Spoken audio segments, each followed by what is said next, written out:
அவன் ஆண்டி குளத்துல இருப்பான், சாயந்தரம் ராஜ அலங்காரத்துல இருப்பான். காலையில நீங்க வாழ்க்கையில எதுவுமே இல்லாம அவன் முன்னாடி போய் நின்னாலும் அன்றைக்கு மாலைக்குள்ளேயே உங்கள் வாழ்க்கையில் அவன் ஒரு மிகப்பெரிய மாற்றத்தை நிகழ்த்தி காட்டுவான் அப்படின்றதா ராஜ அலங்காரம்.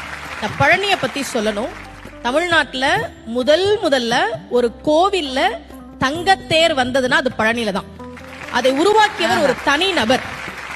VVCR முருகேசர் அவர் பேரு. 1947 அவர் மட்டும் ஒரு தங்கத்தேர் பழனிக்கு உருவாக்கி கொடுத்தார். இன்னைக்கும் அந்த தங்கத்தேர் தான் பழனியில இருக்கு. அதன் பிறகுதான் மற்ற கோவிலுக்கு வந்தது. விடுதலை கிடைச்ச கையோட ஒரு தங்கத்தேரையும் வாங்கிட்டாரு போல இருக்கு. ஏன் ஒரு தனி நபர் பழனி கோவிலுக்கு தங்கத்தேர் செஞ்சு கொடுக்கணும்?